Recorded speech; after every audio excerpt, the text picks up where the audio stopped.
to be talking about is Sanda. Sanda?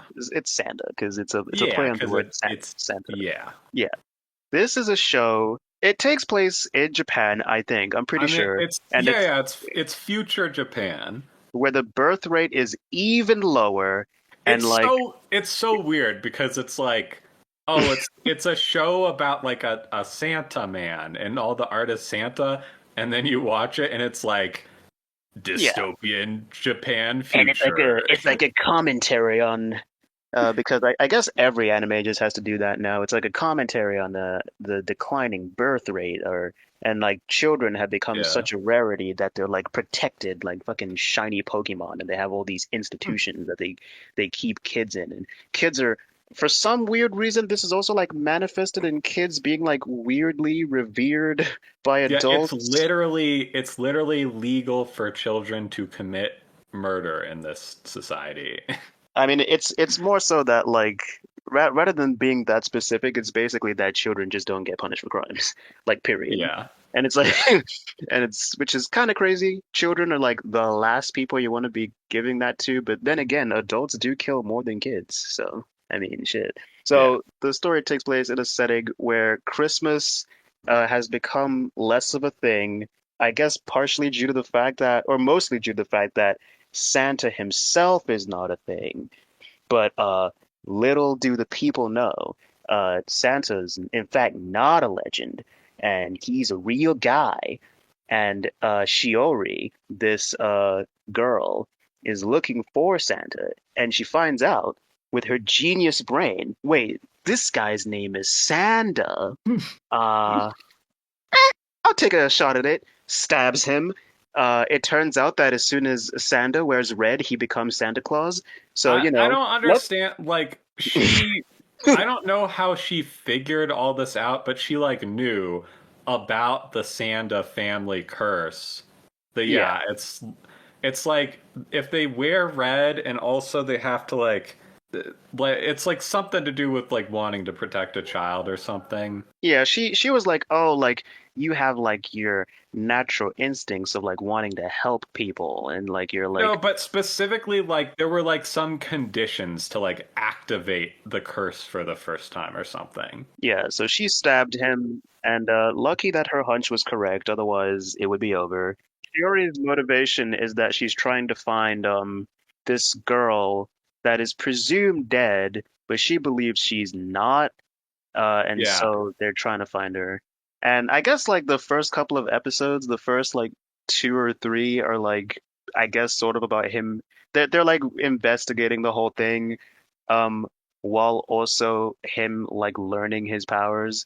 Incidentally, I wrote down in my notes that the way that like the Santa powers or the Santa powers rather are first activated when she stabbed him, and he like died.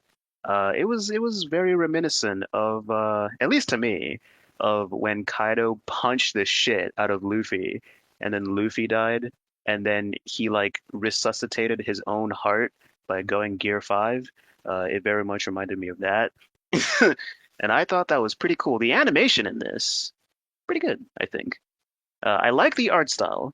It's very weeb Tim Burton-esque. I don't know. It kind of gives me like Doge, our friend Doge core. Yeah, I can see that.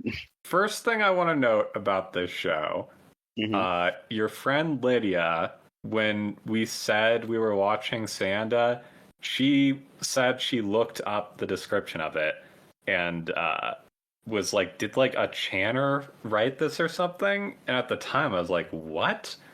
And now I just want to say, like, okay, Lydia, like, just because it's a show about a dystopian future where there's like not that many children doesn't mean it was written by a Channer because that's a real thing that's actually happening. The birth rate actually is that low, and that's actually what things are going to be like if the birth rate doesn't Well, increase. she had just watched it for the first time yesterday, and she specifically said Sanda is disturbing. Well, I mean, I'd agree with her on that.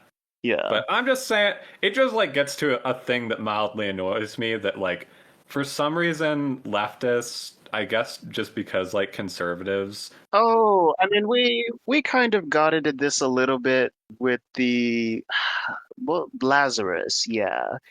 Well, I mean, we didn't really get into it.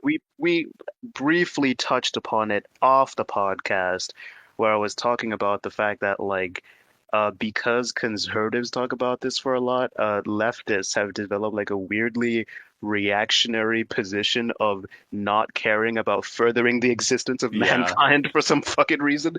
Uh, Well, like I don't so think mankind's like gonna go extinct or anything, at least from the birth rate. But I mean, yeah, it's just kind of silly that I mean, it's like, the okay, third well, world will more than make up for the third world will more than make up for the first world's like, decreasing. okay, like right wingers, sure, right wingers use like the birth rate as a an excuse to be like disgusting, misogynistic individuals and be like super creepy and weird about like their breeding fetishes or whatever. Elon. But And for the black people in the audience, Nick Cannon. that doesn't change the fact that like if your elderly population is like 10 times the amount of like working age population, obviously that's going to cause some systemic problems and we don't want that to happen. So, we should be progressive, should be looking for a progressive solution. Is that the politics that you were talking about when you said, "Oh, there might be some"? Uh, Yes, I was just thinking like I don't if Nino, we almost had Nino on the podcast, but he did not show up today. Uh, yeah, if Nino is like low key kind of a tanky, it wouldn't totally kinda. surprise. I don't Nino is not I even don't know kind his of I don't know his but you get what I'm saying. If Nino is a tanky, like yeah. there's a non-zero chance. I thought like there's a non-zero chance I could say that and he'd be like, "What the fuck are you talking about?" Or he might just agree with me. Or he might be like, the I state mean, must create breeding camps, depending on how much of a tank he is." I've never seen him express an opinion about that, about birth rate stuff. But Huh. yeah, I see when you said that, I thought because I watched up to episode three. I don't know if we're going to talk about all the way up to episode three, but I've um, only seen the first two, so. all right. Shit, I actually forgot how episode two even ends. But oh wait, yeah, no. So in episode two, there's the kid who's like whose family business thrives like entirely on Christmas or gets like a boost during Christmas season and during regular season, especially due to the fact that there's not as many kids. It's a pastry shop and they make like cakes and shit like that. So there's not as many kids, meaning not as many people with sweet tooths, meaning that the business thrives especially on Christmas. When even adults want that shit, I guess. And I thought when you said, when I watched that, I was like, oh, like Arlon being the communist that he is must have been like, oh, so they want to like revive the capitalist machine, like taking advantage of people's Christmas spirit. That's like mega cringe, bro. Like that's Yes. super ultra. That was like, is this what Arlon was talking about? That is a take I have that I absolutely hate the way Christmas like keeps growing because that is just another symptom of everything being profit driven. So like rather than thinking about like is it too early for Christmas, businesses are just like, well, we will objectively make more money. So it's time for Christmas on October It's 31st. time to start playing Mariah Carey as soon as we've stopped playing This Is Halloween. Pretty much. So one thing that I actually found kind of intriguing about Sanda, I wasn't entirely sure how this was like gonna work. At first I thought it was like a split personality disorder thing, but it kind of seems like Sanda does retain his personality and his memories between I transformations. wish it Um, was more of a split personality thing because as you talked about off podcast, it does make it him like having a crush on the girl like super weird because he's like a big buff. well, in my notes, I specifically mentioned that okay, so there was two things. One was the fact that there's kind of like a dual I- like a conflicting thing going on there because sometimes he feels like more of a 14-year-old and other times he feels like an adult. So Yeah. in episode two, like the guy who they end up getting in their team at the end of the second episode, he is like the bad guy of the episode first. And they're like he like tries to get Sanda to kiss Shiori, but he can't do it because he's not a pedophile. Like his attraction to her is like completely gone when he's in that form. Oh yeah, I totally forgot about that scene. Yeah, and I wrote in my notes, well, fuck, this show is putting way too much emphasis on the fact that Shiori is a kid. So let me just scrub from my notes the fact that Shiori is kind of hot. And listen, man, that stare is doing a lot for me. The crazy cat-eyed stare. Look, I like cats. What can I say? But yeah. So That character is crazy too. yeah, I'm just saying, like, that did shock me when she just straight up stabbed him. yeah, she like straight up stabbed him, and then to like Oh yeah, and test then she was him, also wearing a bomb vest, and she yeah, was to gonna like fucking do terrorism. yeah, she was like trying to like test his resolve or whatever, and then get to see how committed he is to like using his powers and shit, and if he's capable of helping people. And she's like willing to do some real crazy shit to get there. Yeah. Although on the subject of like Sanda's attraction towards Shiori, it is kind of weird because for me, I'd say it's pretty obvious that Shiori is, if not bisexual, probably just a full-on lesbian. The flashbacks definitely seem to suggest that her feelings towards non no I forget. Oh no, yeah, oh no, I think was her name, were definitely romantic. Did you echo Ono? No. And yeah, it kind of seemed to me like that was very much off the table, especially because when they test his like lie detection powers, they prove they work by her saying she likes him, and the lie detector detected that was a lie. So for me, it kind of seemed like, okay, so this is clearly like the author like trying to establish as quickly as possible that this is like off the table. Like Yeah. it's not happening. But then there was like a weird thing where like the whole dual like age thing starts coming into play because Santa is like clearly or seemingly expressing a crush towards Shiori again. So I don't know. It's there seems to be like a bit of a back and forth on whether like which age he really is the most. I guess that's kind of the point. Maybe listen, at some point in my mind I was like, are they trying to do like a weird like puberty commentary thing here? Is that what's happening? I don't know. But yeah. I mean, what I will say about this show is that, I mean, on one hand, I do think it was like very interesting and like well made, Yeah. good even, but I was also pretty disappointed because I just like picked this entirely off the thumbnail. I just saw Hmm. Sanda in the thumbnail. I was like, oh, I gotta watch this. Yeah. And my expectation was like, oh, it's gonna be like a Hulk type thing where he's like that's what I like about Santa is he's like a big happy guy, but then he's also got like a little bit of a serious edge to him. I mean, I didn't know anything about the show beyond some Yuri clips I saw on Twitter and you describing it as being about Santa's descendant. So when I saw the poster and then in the intro it's like Santa hugging Santa, I'm thinking like, oh, okay, this is gonna be like about a young new Father Christmas in training that's like getting trained by Santa. Then I watch the show and it's like, oh, actually they're like one and Santa isn't even like an actual person that exists. It's that people in this bloodline have the ability to turn into Santa. And incidentally, I'm just saying, listen, as a slightly obese person myself, Lizzo lost weight, Adele lost weight. We're struggling for fat ass representation. And I gotta say, creator of Sanda, I don't appreciate you making Santa shredded. Okay, Ooh. this is fat erasure. Actually, what's funny is that characters in this series describe Santa as fat, and I'm like, are these fuckers blind? Look, this guy's fucking shredded. What the fuck? Yeah, I don't know. Maybe over the course of the series he'll get fatter. See, Santa gets fat from eating all the cookies, but he hasn't eaten the cookies yet. Yes, makes sense to me.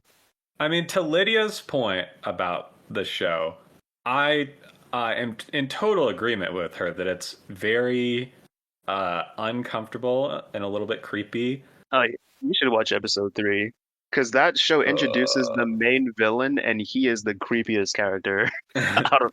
I mean, the episode 2 had the principal, and he was creepy as fuck. Oh yeah, no, actually, I'm thinking of episode 2. Yeah, no, Oh, that's what I'm okay. thinking. Yeah, Yeah.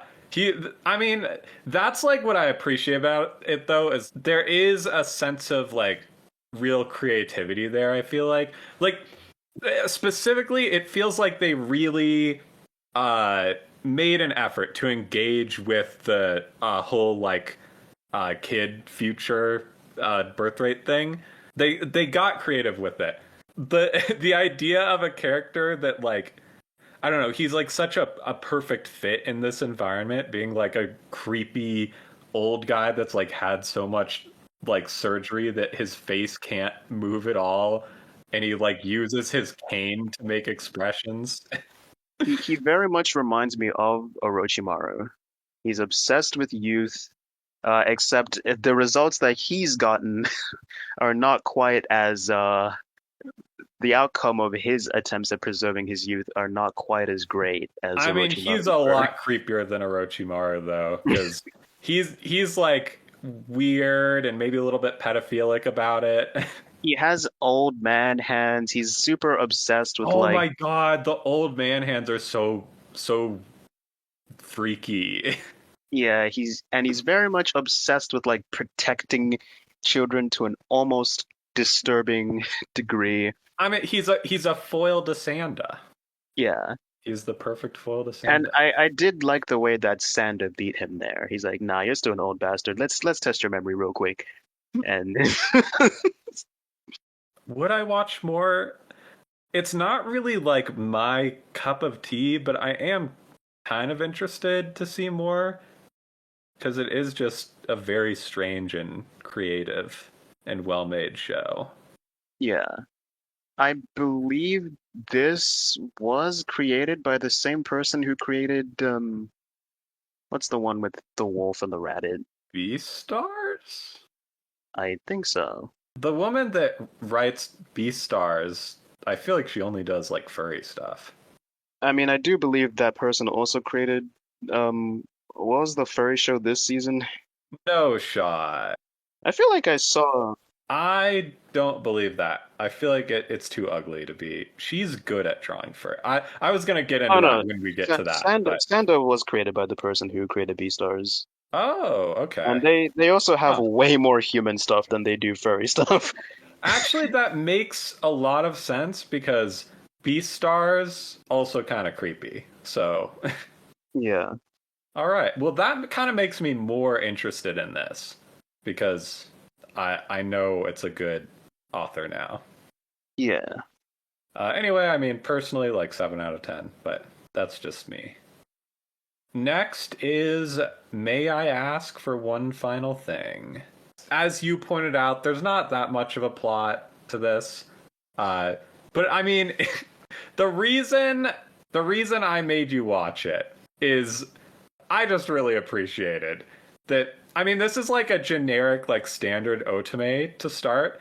You know, it's got the standard like, oh, it's like a fair maiden or whatever, but then like the prince cheats on her with some girl and they like frame her for bullying, and then everyone is like super strong man like assholes for no reason.